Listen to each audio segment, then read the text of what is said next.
सुख तो चक्रवर्ती राजाओं और इंद्र को भी नहीं, सुख तो केवल एकांतवासी महात्माओं को मिलता है। मोह से तो नरक की प्राप्ति होती है। गोकर्ण के उपदेश से आत्मदेव बन जाने को तैयार हो गए और कहने लगे, बेटा वन में रहकर मुझे क्या साधना करनी चाहिए। गोकर्ण ने कहा, पिताजी मैं और मेरी मानना छोड़ करके संसार को क्षण भंगुर समझो, परमात्मा का भजन करो, संतों की सेवा करो, भोगों की इच्छा का त्याग कर दो, दूसरों के गुण दोषों का विचार छोड़ दो, परमात्मा की कथाओं का रसपान करो। अपने पुत्र की ज्ञान से भरी वाणी सुनकर आत्मदेव ने घर त्याग दिया और वन में जाकर दिन रात परमात्मा का भजन करने लगा। देखो ये वही आत्मदेव है कि महात्मा का उपदेश इसकी समझ में नहीं आया, आज पुत्र का उपदेश समझ में आ गया।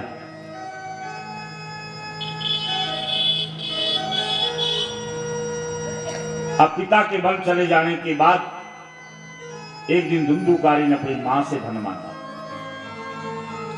धन न मिलने पर उसने अपनी मां को बहुत पीटा। पुत्र के कुकर्मों से दुखी होकर उसने कुएं में गिरकर अपने प्राण त्याग दिए। गोकर्ण जी तीर्थ करने चले गए। धुंधुकारी वैश्यों के साथ रहने लगा, अनेक प्रकार के घृणित कार्य करने लगा। एक दिन वैश्यों ने मिलकर धुंधुकारी को मार दिया और एक गड्ढा खोदकर जमीन में दबा दिया। धुंधुकारी मरकर एक भयंकर प्रेत बन गया। गोकर्ण जी ने उसकी मृत्यु का समाचार सुना तो गया जी में जाकर उसका श्राद्ध कर दिया, उसके पिंड भरवा दिए। तीर्थ यात्रा के बाद गोकर्ण जी अपने नगर को आए। जब गोकर्ण जी रात को अपने घर के आंगन में सो रहे थे तब धुंधुकारी ने उनको अपना भयंकर रूप दिखाया। गोकर्ण जी ने पूछा, आप कौन हैं, तुम्हारी ये दशा कैसी हुई। गोकर्ण जी के पूछने पर प्रेत जोर जोर से रोने लगा। बोला, मैं तेरा भाई धुंधुकारी, मेरे कुकर्मों के कारण ये दशा मेरी हुई है, कृपा करके मुझे इस योनि से छुटकारा दिला। गोकर्ण ने कहा, मैं तो गया जी में तेरा श्राद्ध करवा दिया था, तेरा पिंड भरवा दिया था, तुम फिर भी प्रेत योनि से मुक्त नहीं हुए। प्रेत ने कहा, मैंने अपने जीवन में इतने कुकर्म किए हैं कि सैकड़ों गया श्राद्ध करने पर भी मेरी मुक्ति नहीं हो सकती। मेरी मुक्ति का कोई और उपाय करो। यह सुनकर गोकर्ण को बहुत आश्चर्य हुआ। वे रात भर इसके बारे में विचार करते रहे। सुबह उठकर नित्य कर्म से निवृत्त होकर सूर्य भगवान की स्तुति की। कहा, भगवान आप समस्त संसार के साक्षी हैं, कृपा करके मुझे धुंधुकारी की मुक्ति का उपाय बतलाओ। सूर्य देव ने गोकर्ण से कहा, श्रीमद् भागवत महापुराण के सप्ताह से धुंधुकारी की मुक्ति हो सकती है। सूर्य देव की बात सुनकर गोकर्ण जी धुंधुकारी को कथा सुनाने के लिए तैयार हो गए। श्रीमद् भागवत की कथा सुनने के लिए धुंधुकारी वहां आया, परंतु उसको बैठने के लिए जगह नहीं मिली। तो 7 गांठ वाले बांस में बैठकर करके बैठ गया। कथा समाप्ति के समय प्रतिदिन एक एक गांठ चटक जाती थी। 7 दिनों में 7 गांठों को फोड़कर धुंधुकारी प्रेत योनि से मुक्त होकर एक दिव्य पुरुष के रूप में बाहर निकला। मुक्ति को प्राप्त हो गया। भगवान के पार्षद विमान लेकर के आ गया। गोकर्ण जी ने पूछा, कथा श्रवण तो बहुत लोगों ने किया, लेकिन धुंधुकारी के लिए विमान क्यों आया।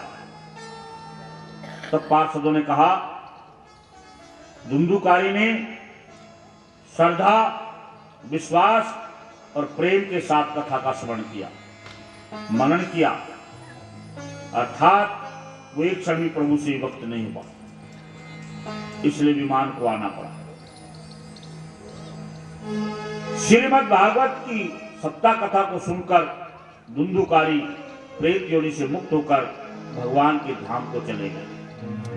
बोले परम पिता परमात्मा की जय, बोले सूर्य देव भगवान की जय, गोकर्ण महाराज की जय, बोले बाल कृष्ण भगवान की जय। ये अब तक सुन रहे थे आप श्रीमद् भागवत सप्ताह कथा का महत्तम। अब होती है आपकी कथा प्रारंभ।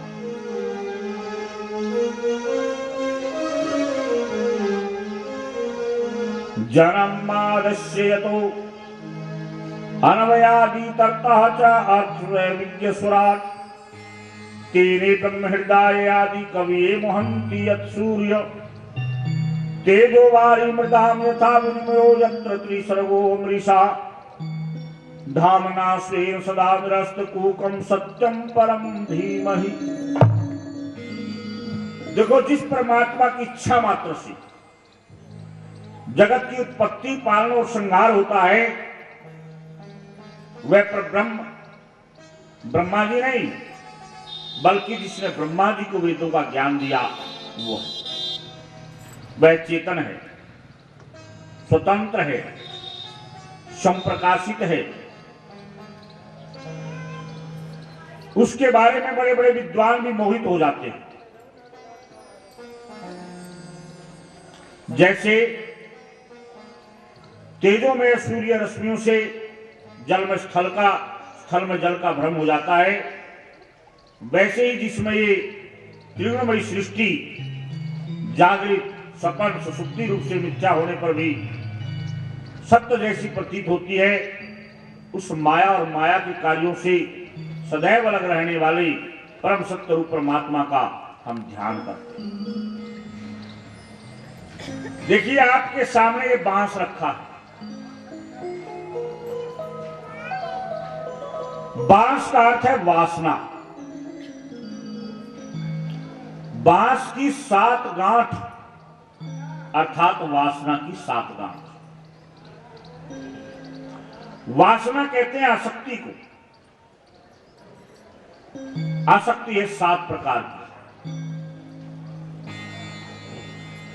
और ये 7 प्रकार की आसक्ति ही जन्म मरण का कारण है। उनके नाम इस प्रकार हैं। सबसे पहले है पत्नी की आसक्ति, पुत्र की आसक्ति, व्यवसाय का आसक्ति, धन की आसक्ति, परिवार की आसक्ति, कुटुंब की आसक्ति, स्थान की आसक्ति। काम, क्रोध, लोभ, मोह, मद, मत्सर और अविद्या, ये मन की 7 सूक्ष्म आसक्तियां। इन्हीं से मुक्त होना मुक्ति है। श्रीमद् भागवत के सुनने से निष्काम भक्ति का जन्म होता है। भक्ति जीते जी वासनाओं से मुक्त कर देती है। ऐसे भक्त जो भगवान की लीलाएं, कथाएं सुनते रहते हैं, उनके हृदय से विषैला प्रभाव निकल जाता है। वो भगवान से मिलकर के एक हो जाते हैं।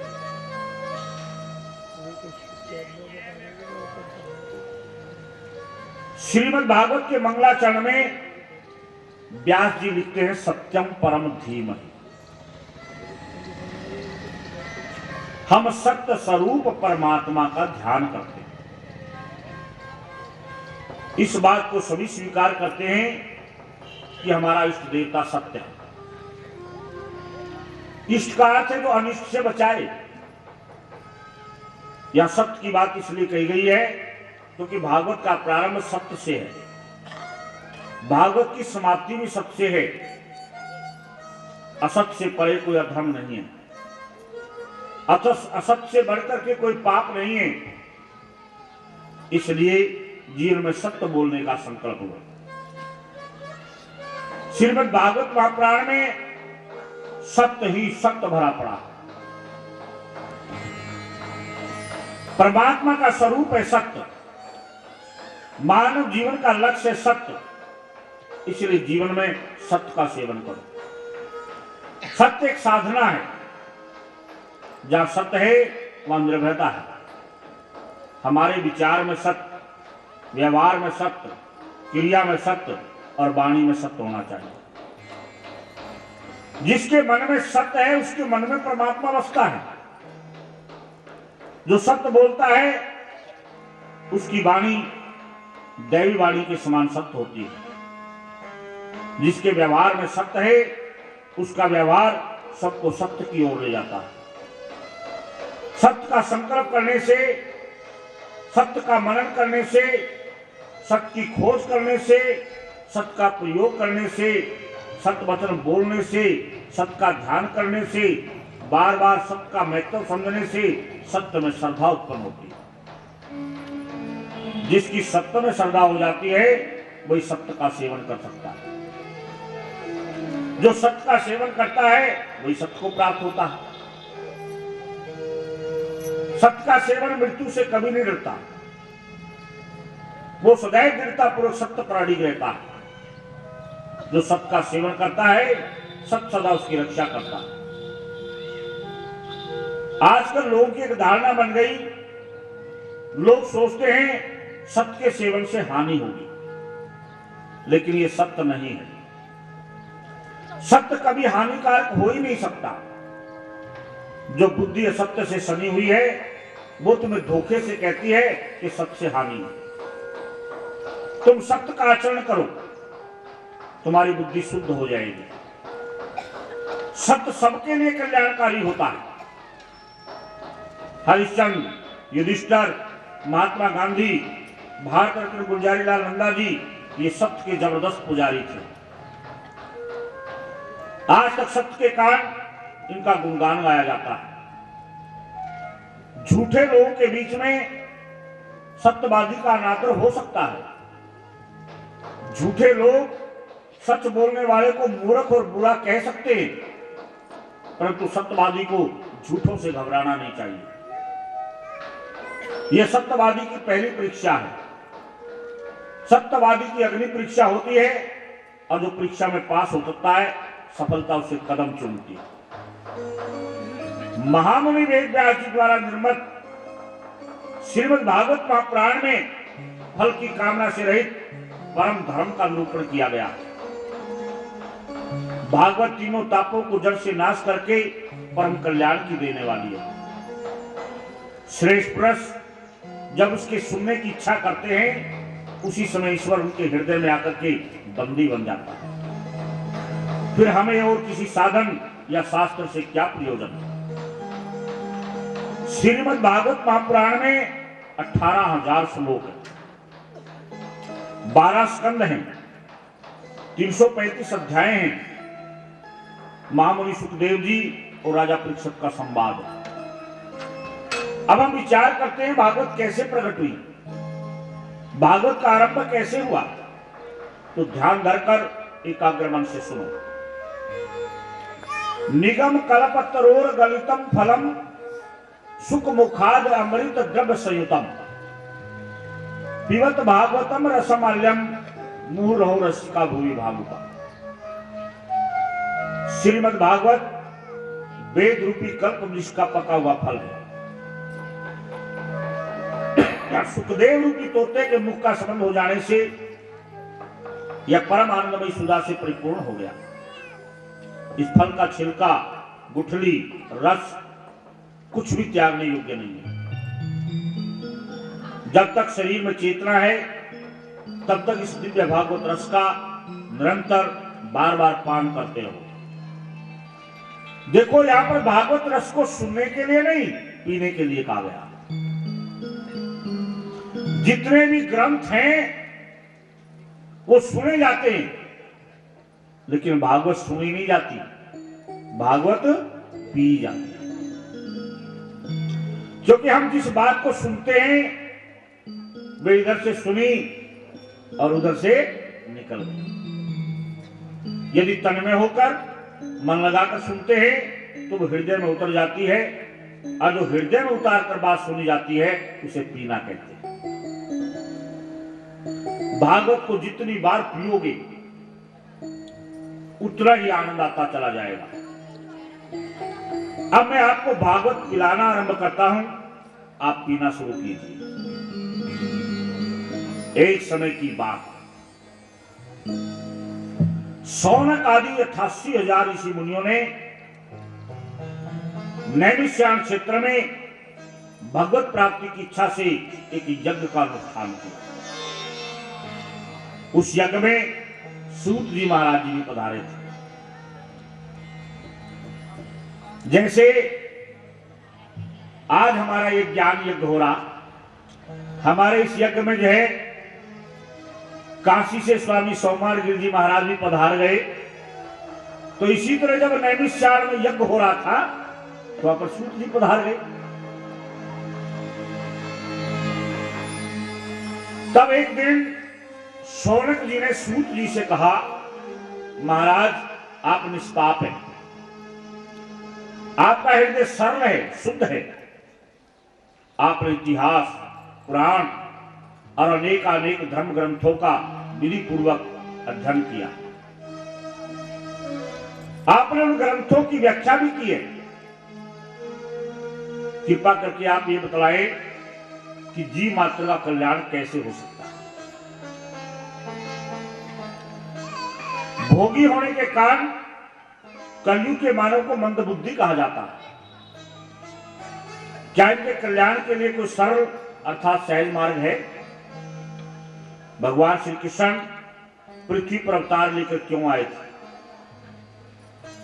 योग योगेश्वर भगवान श्री कृष्ण के नित्य धाम में चले जाने के बाद धर्म ने किसकी शरण ग्रहण की थी? आप हमारे सामने भगवान के मंगल में अवतार कथाओं का वर्णन करो।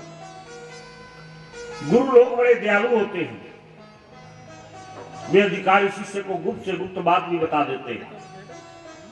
इन प्रश्नों को सुनकर सूत जी बड़े प्रसन्न हुए। वे कहने लगे, एकमात्र भगवान श्री कृष्ण के चरणों में प्रीति होना ये सर्वोत्तम धर्म है, अर्थात निष्काम प्रेम सर्वोत्तम धर्म है। हमारा इष्ट एक होना चाहिए, निंदा किसी की मत करो। भगवान का जन्म नहीं होता, उनका अवतार होता है। अब तक भगवान के 23 अवतार हो चुके हैं, 24वां अवतार कलयुग के अंत में होगा। संबल गांव में विष्णुदत्त ब्राह्मण के, उसका नाम होगा कल्कि अवतार। भगवान का पहला अवतार है सनक सनंदन सनातन सनत कुमार, दूसरा है वाराह अवतार, तीसरा है नारद अवतार, चौथा नर नारायण अवतार, पांचवा कपिल अवतार, छठा दत्तात्रेय अवतार, सातवां यज्ञ अवतार, आठवां ऋषभ देव अवतार, नौवां पृथु अवतार, 10वां मत्स्य अवतार, 11वां कच्छप अवतार, 12वां धनवंतरी अवतार, 13वां मोहिनी अवतार, 14वां नरसिंह अवतार, 15वां वामन अवतार, 16वां परशुराम अवतार, 17वां राम अवतार, 18वां वेद व्यास अवतार, 19वां बलराम अवतार, 20वां कृष्ण अवतार, 21वां हरि अवतार, 22वां हंस अवतार और 23वां बुद्ध अवतार। सूत जी कहते हैं, सौनक जी, द्वापर युग में पिता पाराशर व माता सत्यवती के संयोग से व्यास जी का जन्म हुआ था। वे त्रिकालदर्शी थे। बद्री नारायण से 4-5 मील दूर जहां गंगा और सरस्वती का मधुर मिलन होता है, वे वहां रहते थे। कलयुग का आरंभ होने वाला था, तभी उन्हें कलयुग का दर्शन हुआ। उन्हें पता चला लोगों का जीवन अर्थ और काम में ही पूरा हो जाएगा, जीवन भोग प्रधान होगा, लोग मोक्ष का विचार नहीं करेंगे, लोग वेदों का अध्ययन नहीं करेंगे। तब उन्होंने सभी लोगों का हित करने के लिए वेद को 4 भागों में बांट दिया। ऋग्वेद, यजुर्वेद, सामवेद, अथर्ववेद। उन्होंने इतिहास, पुराण व महाभारत की रचना की। महाभारत 5वां वेद है। बहुत से लोग ऐसा समझते हैं कि महाभारत में तो कौरव पांडवों का झगड़ा है, लेकिन थोड़ा विचार करो, क्या व्यास जी जैसे त्रिकालदर्शी कलह की कथा लिखेंगे? इस संसार में कौन सा घर ऐसा है जहां महाभारत ना होता हो? दुर्योधन और दुशासन सब घरों में। व्यास जी ने 5वां वेद महाभारत तो लिख दिया, परंतु उनके मन को शांति नहीं है। उनका मन बहुत ही अशांत था। एक दिन अचानक विचरण करते हुए नारद जी उनके आश्रम पर आए। व्यास जी को चिंता मगन देखकर नारद जी ने पूछा, हे पराशर नंदन, क्या बात है, आप उदास क्यों? नारद जी की बात सुनकर व्यास जी खड़े होकर रोने लगे और कहने लगे, हे नारद जी, क्या बतलाऊं,